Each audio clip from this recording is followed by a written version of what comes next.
Voyage en musique. Jean-Philippe Brun. Gilles Copin.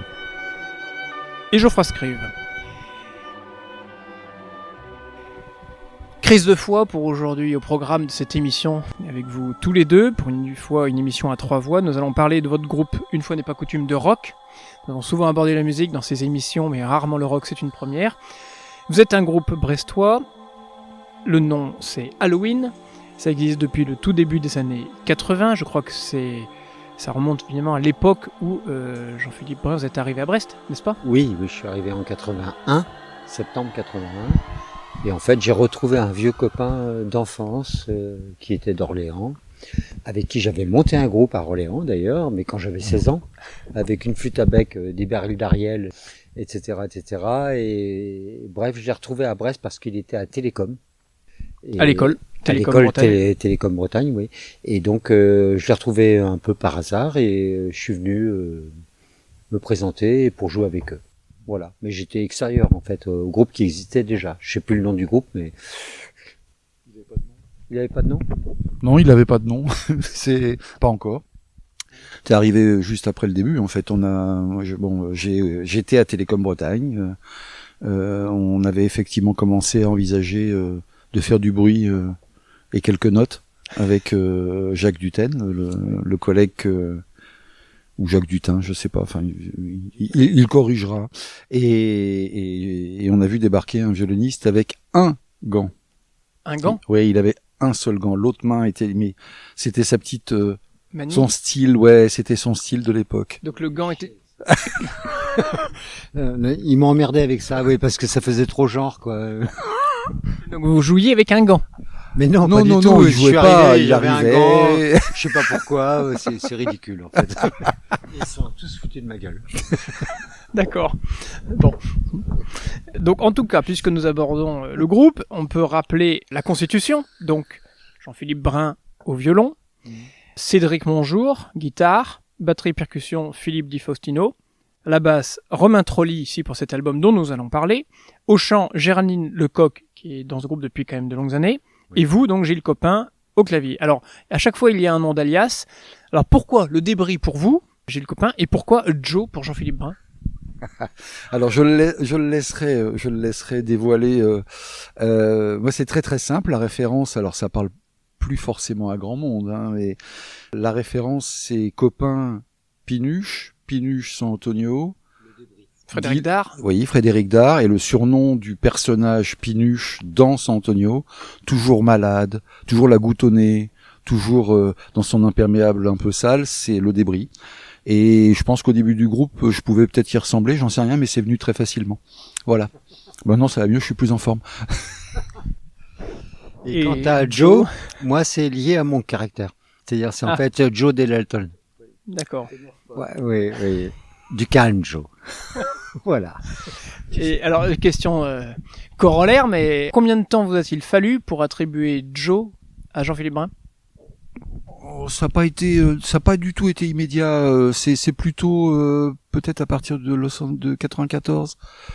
On t'appelait déjà le patron à l'époque parce que c'est toi qui avais les clés du camion. Et oui, ça a dû sortir. Ouais, c'est pas. C'est des blagues de potage. Mais c'est des blagues de potage. Mais ça n'a pas été immédiat. Mais ça fait un petit moment. En fait, dans un groupe, si tu veux, quand on discute.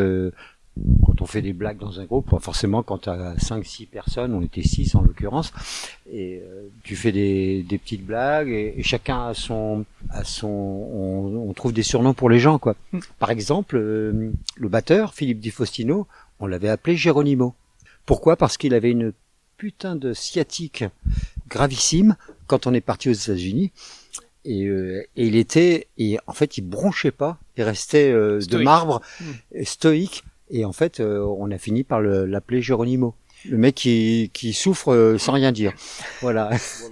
Il passait son temps allongé. Dès qu'il pouvait, il était allongé parce qu'il souffrait quand même, pour de vrai. Alors cela permet d'aborder quand même que le fait que vous avez été en concert à Los Angeles en 1994 quand même. Oui, comment ça, cela s'est-il produit ? Parce que faut quand même préciser, c'est un groupe brestois. Hein. Oui. Donc de Brest à Los Angeles, quel fut le périple ? Bah, le périple, c'est simple. On avait fait un premier. En fait, ça vient d'une vieille époque où On avait fait un truc sur une cassette 4 pistes. Des morceaux de Gilles, de moi, et d'autres, je sais plus, mais je me rappelle pas trop, pour être franc. Et on a envoyé ça à une maison de disques spécialisée dans ce style de musique. Donc, Muséa, rock progressif, Muséa et tout ça. Ils nous ont pris. On s'y attendait pas trop, mais ils nous ont pris. Bon. Et après, on a fait un album, 2 albums, et après, ils nous ont programmé parce qu'ils avaient des contacts avec des festivals spécialisés dans cette musique aux États-Unis, entre autres. Et donc, on a été 2-3 fois, je sais plus. Ouais. On a fait une fois Los Angeles en 94 et Mexicali, donc une ville un peu perdue dans le nord du Mexique, comme son nom l'indique un peu. En 2000 et 2001, si je me trompe pas, ou 99 et 2000. Mais bon, c'est assez caractéristique du rock progressif. C'est une musique qui était évidemment au top dans les années 70, jusque dans les années 80, à peu de choses près, qui s'est un petit peu effacée au profit d'autres courants musicaux. Et en revanche, la niche est restée très active encore aujourd'hui.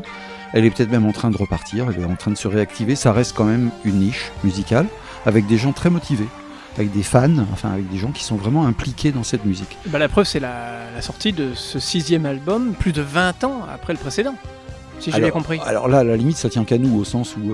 oui, mais quand même. Mais ça a été très bien accueilli, parce qu'on a encore un public, ou tout au moins, il y a des réseaux de distribution, il y a des festivals, il y a quand même une activité avec des gens qui vieillissent comme nous, donc il faut se presser, c'est ce que je disais, parce que après... il peut y avoir des décès chez les animateurs radio, pas vous, hein. Non, mais c'est quand même c'est une niche générationnelle au départ. Donc autrement dit, les gens sont restés fidèles.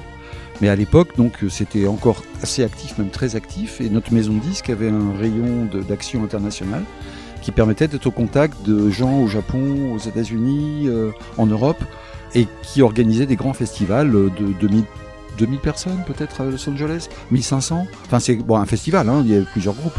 Et pareil au Mexique quand on y est allé. Et j'avais envie de dire en rigolant, je le dis souvent, que les personnes c'était les mêmes qu'à Los Angeles, ils s'étaient juste déplacés. Mais voilà, le nombre de fans du rock progressif n'est pas énorme, mais pour autant c'est des fidèles. C'est les gens qui sont... Voilà. Alors justement, quand vous abordez ce sujet du nombre de publics qui viennent vous voir, puisque Jean-Philippe, vous arrivez du domaine classique quand même, y a-t-il une différence dans la façon d'aborder un concert ici en 94 à Los Angeles avec par exemple 2000 personnes devant vous et la façon d'aborder un concert classique auquel vous participiez à Paris? Non, il n'y a pas de différence. Le même stress? Non, il n'y a pas de stress. Il y a moins de stress en rock qu'en classique. Pourquoi? À cause de l'ambiance, de la difficulté de faire les notes En rock, on est un petit peu plus libre. Oui. Bon, il faut mémoriser les morceaux, etc. Mais on a plus de liberté. En classique, c'est à la note près, c'est au détail près. Enfin, tu connais le sujet.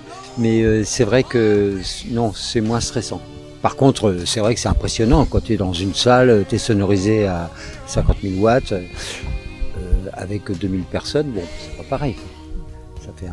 Ça peut faire peur. On n'a pas fait que ce type de concert, il faut peut-être le préciser. Ça représente l'événement rare dans ce qu'on a pu. On a fait pas mal de concerts avec toutes ces années qui sont passées, et on va certainement en faire pas mal. Je ne sais pas si ça sera devant 1500 personnes, pourquoi pas après tout. Mais bon, on a fait quand même des salles beaucoup plus conventionnelles, beaucoup plus limitées, et même des tout petits concerts. Enfin, dire, mais ces événements-là ont été un peu marquants. C'est vrai, un petit peu marquants pour le groupe, quand même. Parce qu'aller à l'international et aller jouer devant beaucoup de monde et puis avoir du succès, parce qu'en fait on avait été très bien accueillis. Enfin, encore une fois, les gens qui étaient en face sont tellement aficionados qu'ils sont naturellement bien orientés par rapport à... Ils n'étaient pas surpris par le style de musique qu'ils entendaient. Mais ça fait quand même... Oui, ça fait du bien. Donc il faudrait qu'on renouvelle ça. On a des projets, on pourra en parler peut-être tout à l'heure. Oui, ici à Brest, vous avez joué notamment au Vauban. Là, c'est pour une plus petite salle, c'est le cas. Et là, c'est vraiment local. On connaît bien, on a déjà fait 3-4 fois. Oui, alors oui, il y a le Vauban qui est une salle pour nous fétiche, comme pour tous les Brestois et les groupes brestois, je pense. Donc ça, c'est sûr. On a quelques autres dates qui peuvent se mettre en place au niveau local. On va essayer de ne pas faire un concert au Vauban par an. Enfin voilà, c'est déjà extraordinaire, mais c'est quand même pas suffisant pour maintenir une dynamique de groupe. Et puis on a, suite au dernier, je dirais à ce qui s'est passé sur les réseaux sociaux, suite à la sortie du dernier disque, il y a beaucoup d'échos à Québec et au Canada, il y a beaucoup d'échos au Japon. C'est pas une surprise puisque le Japon fait partie des pays qui sont restés ancrés dans le rock progressif de façon assez solide.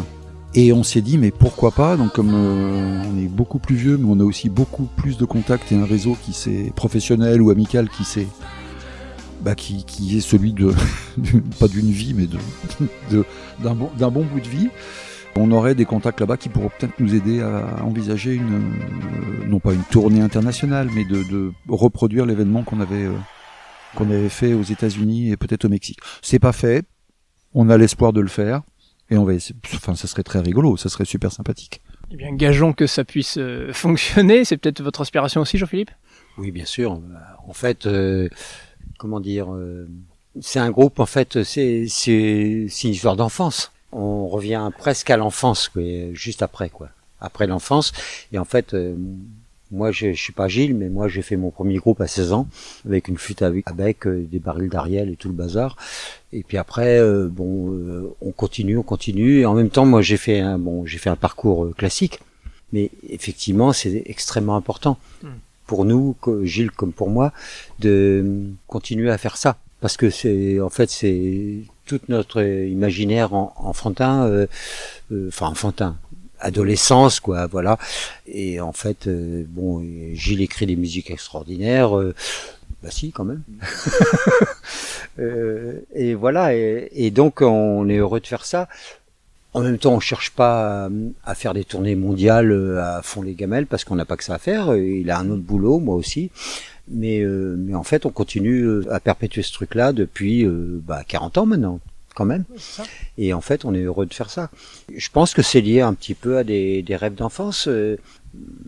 Tous les trucs qu'on a connus quand on était gamin, tous les groupes qu'on a aimés, qu'on a admirés, etc., quoi. Vu les textes qu'on écrit, je suis pas certain que ça soit du niveau de l'enfance, mais ça c'est une autre. Ça c'est un autre sujet. C'est ce que j'allais justement aborder comme sujet.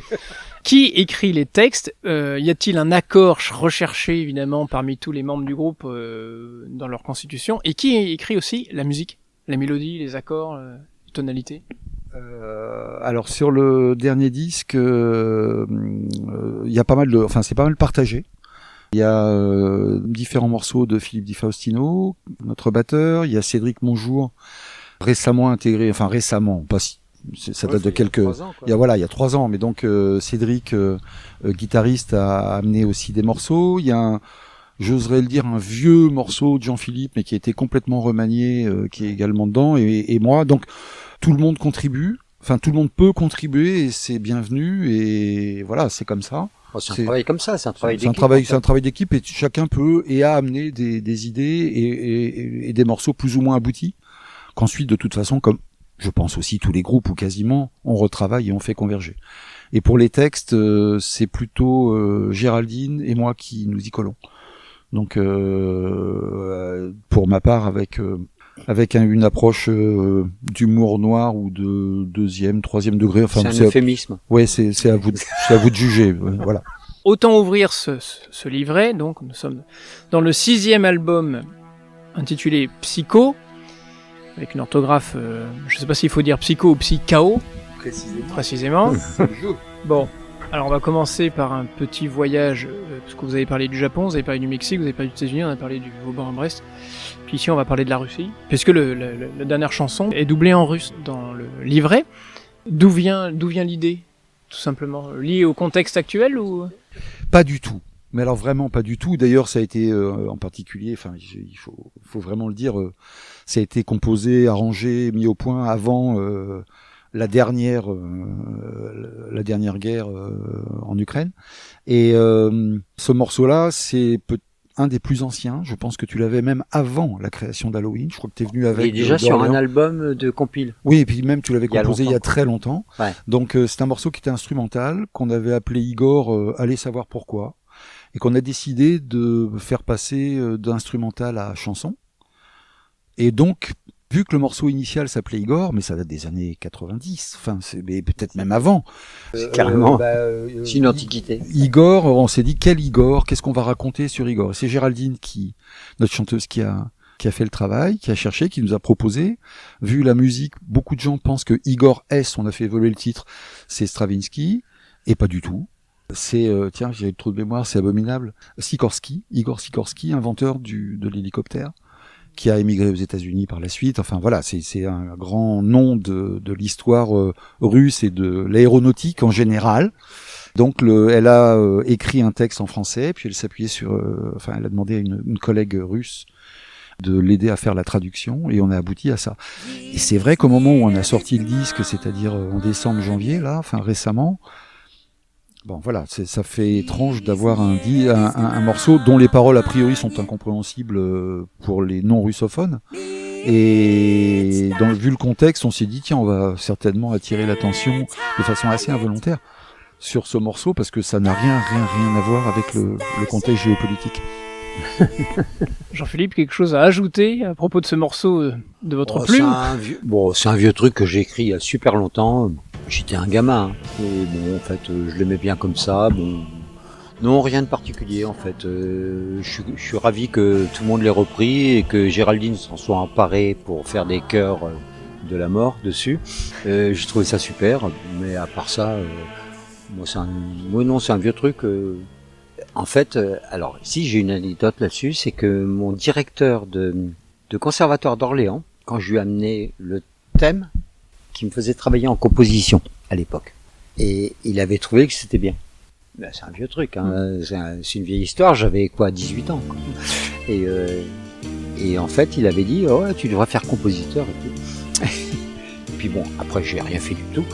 Évidemment, si j'ai fait ça, mais c'est tout quoi. Mais je me rappelle que Claude-Henri Joubert, donc qui est un mec très connu en France pour ses compositions aussi, m'avait dit ouais, tu devrais faire compositeur. Et il avait bien aimé ce thème. Je lui avais amené ça comme ça, mais comme un gamin quoi, tu vois, rien d'extraordinaire. Mais c'était sympa, ouais, j'ai un bon souvenir. Donc on ressort des vieilles partitions. Et d'où vient le nom simplement du groupe? On aurait pu poser cette question au tout départ. Pourquoi Halloween? C'est un problème. D'abord, c'est un peu vieux, et puis je suis pas certain que les souvenirs soient complètement exacts, mais à l'époque, en fait, ça fait référence au film de John Carpenter. Voilà. Et c'était relié au côté prime sautier et joyeux de toute la musique qu'on fait, autrement dit musique de film d'horreur, en particulier peut-être encore plus au début que maintenant, où on est plus maintenant dans un rock appelons-le débridé et autres, toujours progressif. Mais à l'époque, en fait, on s'est dit on fait une musique sombre. On en est conscient quand même, hein, il faut quand même l'avouer. Donc la musique étant sombre, on a sorti cette référence. Si on avait su que c'était bien avant la folie d'Halloween qui a déferlé en France avec les citrouilles, la fête, les bonbons, tous les déguisements qui sont venus des États-Unis et qui ont été importés pour que ça devienne un événement commercial digne de ce nom, on va dire. Donc le nom d'Halloween, il n'est pas très très facile à porter au sens de l'identification actuellement, parce que comme on l'a peut-être dit au détour d'une phrase tout à l'heure, sur Internet, il y a beaucoup de choses qui s'appellent Halloween, qui pointent vers Halloween, d'autres groupes et beaucoup d'événements. Mais on a gardé le nom parce que, voilà. C'est une identité. Effectivement, c'est pas génial parce que en fait, on a choisi. Moi, je me rappelle très bien parce que à l'époque, j'avais été voir avec je sais plus qui d'ailleurs, j'ai oublié, mais Halloween 4, donc le 4e d'Halloween, et en fait je suis sorti avant la fin. C'est la seule fois de ma vie où je suis sorti avant la fin d'un film. C'était trop dur quoi. Ah oui. C'est trop violent. Ça m'a pas plu du tout. Et en fait, après on a parlé de choisir un nom pour le groupe, et je me souviens avoir proposé Halloween. Et puis on a fait ça, mais en fait maintenant c'est vrai qu'Halloween c'est devenu un truc tellement tout le monde connaît Halloween, donc en fait ça c'était pas le nom de groupe idéal. Mais on l'a gardé parce que c'est sympa, et puis c'est nous, et puis basta quoi. Fidèle à votre idée originale. Voilà. Mais je me rappelle que c'est à cause du Halloween 4. Vous avez pointé le côté un peu sombre. Effectivement, quand on voit les pochettes des premiers albums, hein, ah oui, c'est violent. On a Part 1 en 88, Laz en 89, Merlin en 94, qui est peut-être un peu moins sombre. Enfin oui, disons que ça ne respire pas forcément la joie de vivre de prime abord. Est-ce que c'était les faire chercher? Nous on aime bien la pochette du premier. parce qu'on l'avait choisi d'ailleurs. C'est une fille qui nous avait fait. Je crois que c'était une fille des Beaux-Arts. Ou... Oui, c'est ça, mais c'est nous. Moi, j'aime bien, ça correspond bien à ce qu'on fait. Après Laz, moyen. Oui, mais on n'est pas. Bon, c'est pas grave. On n'est pas là pour critiquer les pochettes, mais effectivement, les deux premiers se sont même inspirés de textes de Lovecraft, qui est un maître du roman fantastique d'horreur, enfin, etc., etc. Donc on n'a pas voulu jouer cette carte à fond. C'était aussi plus ou moins pas second degré, mais on n'a pas cherché à faire des choses ni gore, ni horribles. Mais bon, c'était comme ça. La musique, c'est surtout la musique qui nous amène à faire ça, parce que les harmonies qu'on utilise sont relativement troublées et perturbées. On peut dire, enfin, tu pourras faire des commentaires. Toi, oui, peut-être à cause de moi. Merlin, c'est différent. Merlin, c'était quelque chose qui nous a pris beaucoup de temps et dont on était, je dirais plutôt fier, parce que c'est un album, un concept album. Alors le concept album, c'est très rock progressif. Ça raconte une histoire d'un bout à l'autre. Donc on s'était inspiré d'un livre qui revisitait complètement la légende de Merlin sous un aspect politique et sombre histoire familiale. C'est génial, ça fait. Et donc Michel Rio, on était tombé sur ce petit bouquin de Michel Rio et ça nous a inspiré pour les textes. On n'a pas piqué les textes, mais on s'en est inspiré. Et ça aboutit à cet album qui est de base un peu moins sombre, sachant que l'histoire qu'il raconte, elle est pas rigolote quand même. C'est une sombre histoire de famille, Merlin, mais ça n'a rien à voir avec le Walt Disney. Mais la pochette elle-même est un peu moins sombre, l'esprit est un peu plus ouvert, on va dire. Ça part un peu plus non pas dans tous les sens, mais c'est pas que... C'est toi qui avais trouvé le bouquin. Oui, c'est un bouquin que j'avais amené, parce que j'avais Michel beaucoup Rio, apprécié. j'ai lu et j'ai trouvé ça génial, quoi. C'est extraordinaire. En fait, c'est une vision de Merlin comme un homme normal.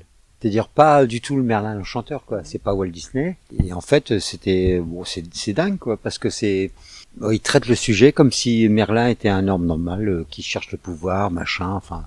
Et Gilles d'ailleurs a écrit à Michel Rio je crois, c'est toi qui as écrit, ouais. Ouais, j'avais envoyé, j'ai jamais eu de retour, mais j'avais dû envoyer à la maison d'édition ou autre l'autorisation, enfin la demande d'autorisation. Qu'on l'avait fait, une demande d'autorisation, on s'est inspiré de ce livre et est-ce qu'on a, enfin voilà, est-ce que ça vous va, est-ce que ce dont je me rappelle, c'est qu'il avait dit si vous sortez des trucs Walt Disney, c'est bon.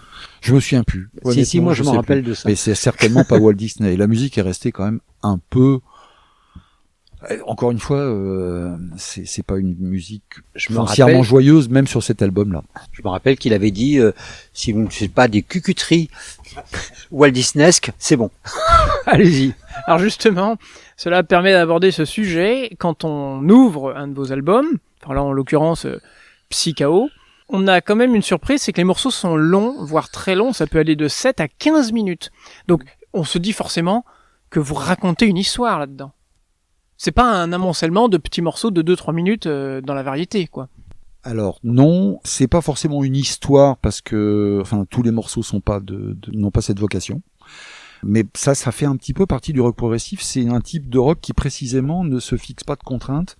Couplet-refrain. Et en fait, enfin, je sais pas si c'est... D'abord, je sais pas si c'est réussi. C'est les gens qui nous le diront ou les critiques qui peuvent le dire. Mais on prend le temps de développer. On prend le temps. Il y a quand même quelques réflexes classiques dans la composition et dans les développements et dans les arrangements. D'ailleurs, de temps en temps, Jean-Philippe veut absolument nous embêter avec du classique qu'il veut placer là ou là, et on le fait avec plaisir quand on le peut. Donc voilà, c'est pas une écriture stéréotypée rock. Ça reste rock par l'instrumentation, par la puissance. Dans le dernier disque, je dirais même que Cédric et Romain ont amené une guitare basse, donc respectivement, ont amené un son et des rythmiques qui sont très puissantes. Limite métal. Limite métal, oui. Enfin voilà, il faut.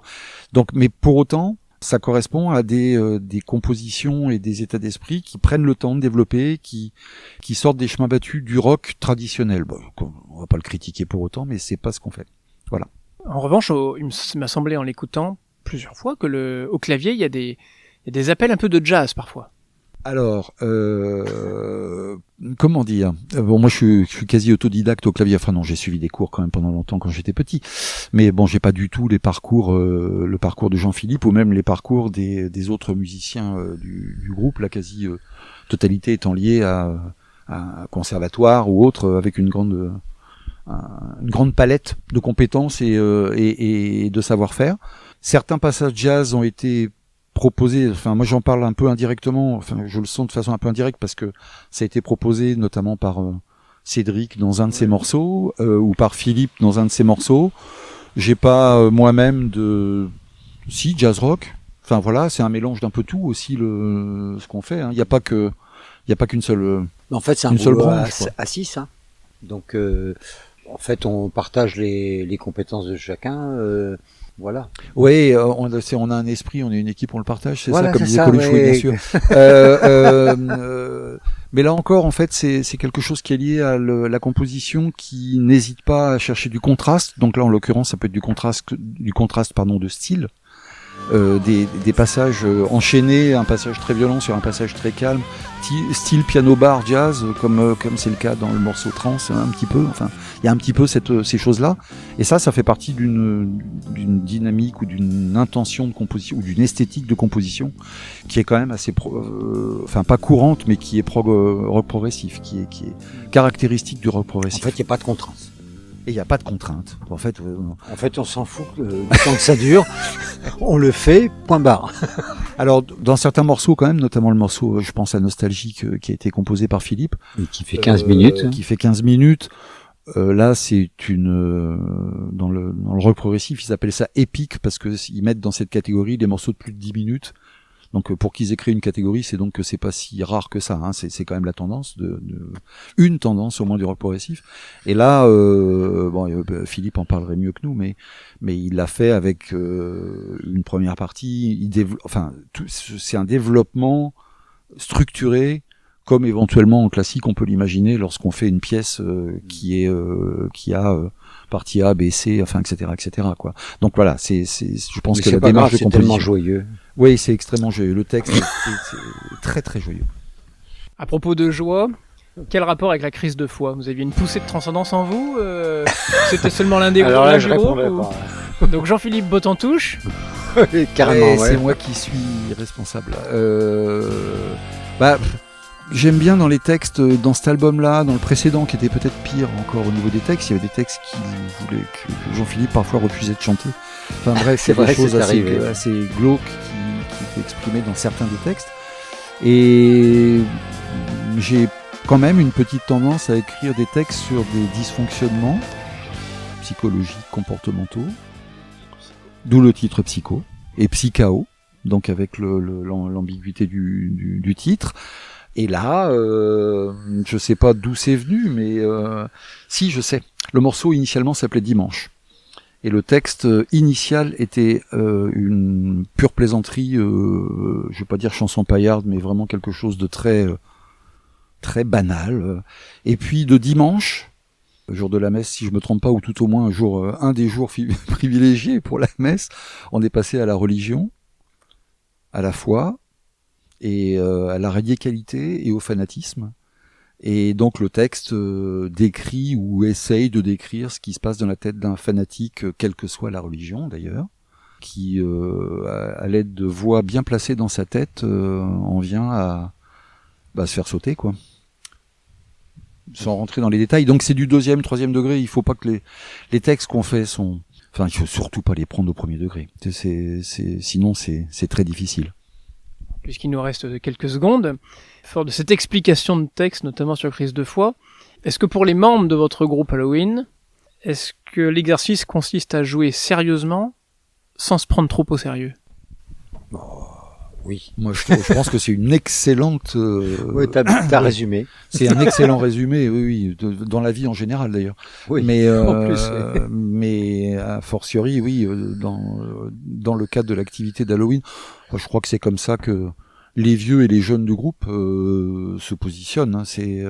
On essaye d'être le plus professionnel possible d'abord dans la composition, c'est-à-dire qu'on les travaille, on travaille pareil sur les textes, même s'ils peuvent être un peu étranges, je sais pas comment les qualifier, mais c'est des choses qui sont travaillées. Géraldine travaille beaucoup ses textes. Moi, je suis peut-être un peu plus écriture automatique, ça sort, puis ensuite ça s'adapte, mais c'est plutôt, ça sort un peu d'un jet, comme ça.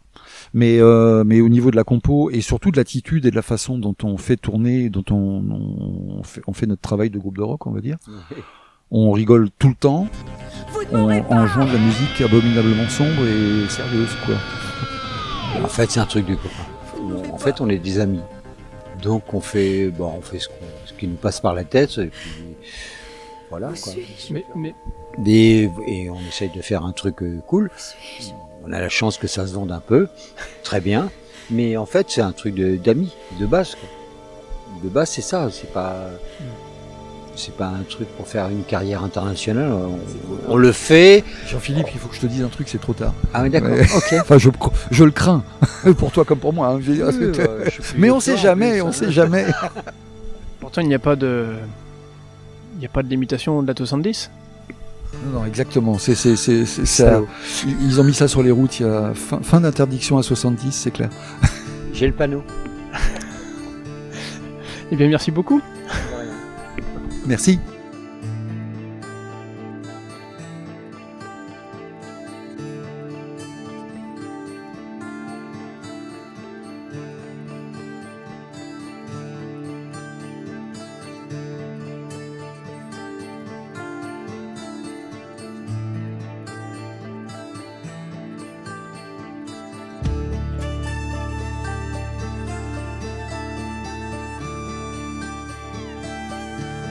Des femmes en blanc.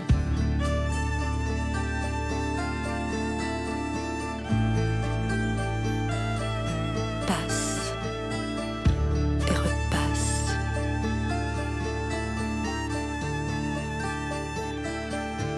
Leur regard froid.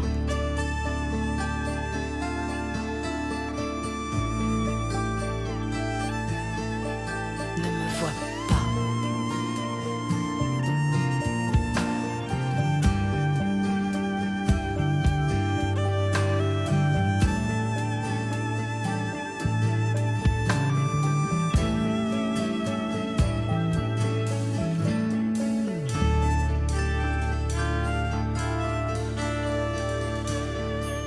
Enchaîné à des fantômes.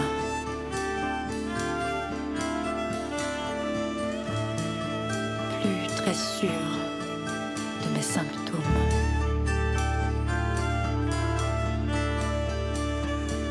Mes souvenirs.